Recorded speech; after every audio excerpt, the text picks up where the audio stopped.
Welcome to this week's edition of Outdoors Online, a weekly webcast produced by the North Dakota Game and Fish Department.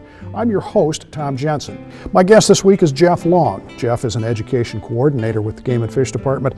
He administers the NASP project, National Archery in the Schools program. Jeff, NASP has come a long way since its beginning. Can you give us some background on how it all got started and where we're going? Sure. The National Archery in the Schools program got started as a small project, really, in Kentucky, as a way to, I guess, stem the bleeding down there, the loss of hunters, anglers, trappers in that state.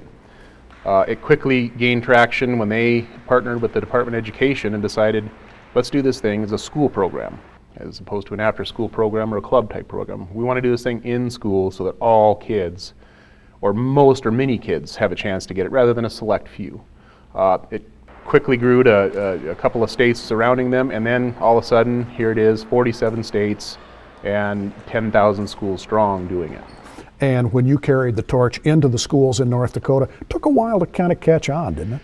Yeah, it did. You know, in the rural communities, some of the schools are already doing archery.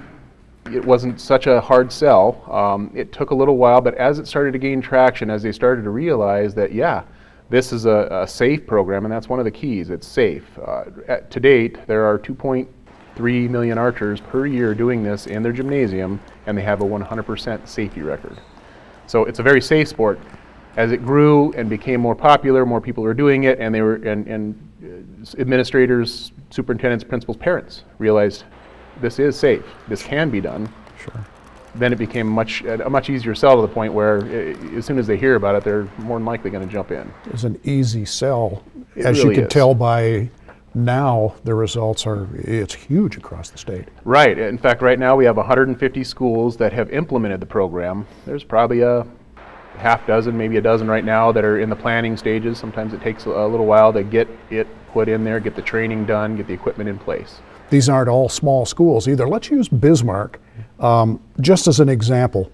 How many schools in town are now participating in the National Archery in the Schools program? Right now I have 15 schools, including schools in elementary, middle, and high schools, a lot of the Bismarck public schools, and some of the parochial schools doing this program. These kids that have been shooting in the gym, like you mentioned, all year long have been practicing up for the ultimate event, I guess, if you want to call it that, your state tournament. It's coming up next month. Let's talk about that for a little bit. Yeah, the state tournament is an important part of the program. It's a carrot at the end of the string. It gives the kids something to strive for, something to say, hey, you know what, I want to go do this tomorrow. I want to go do it again to get better and better and better so they can go to the state tournament or to a local or regional tournament. And now this is in Minot? Yes. The state tournament this year is in Minot.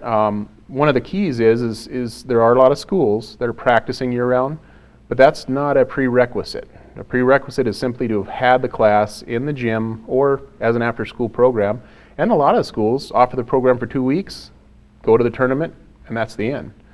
It's only schools that are involved in the NASP project. We should make that correct. Point. Right. And kids enrolled at a school that have implemented that project, they're all eligible. There's no prerequisite or no qualifying score or shoot. They just have to have experienced the program in their school, and they're eligible.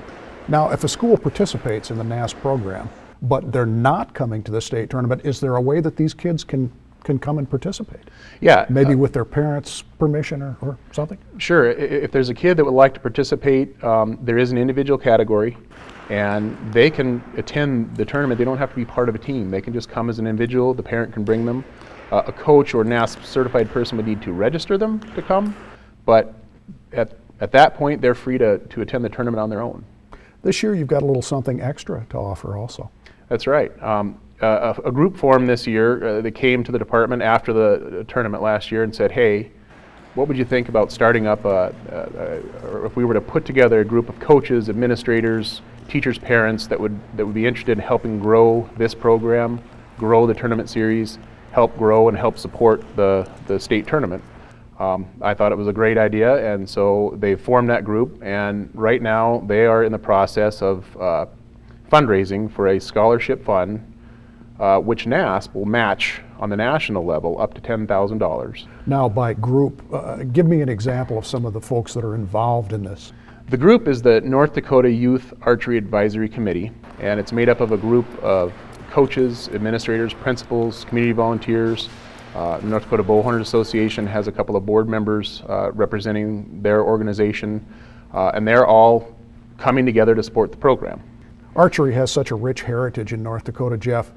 If a school is interested in participating in the NASP program and they're not now, they just get a hold of you? That's right. They get a hold of me and I take it from there. I get them hooked up with training.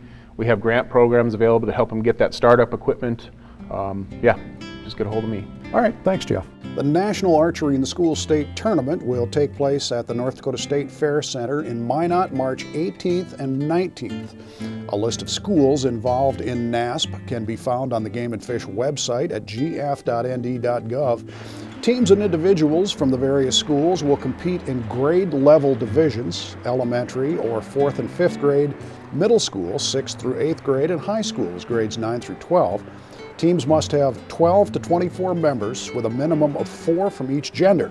Recognition is given to the top placing team in each division, the top 5 males and females in each division, and the top scoring male and female regardless of division. And as Jeff mentioned, college scholarship money will be awarded to some of the top finishers at the state level.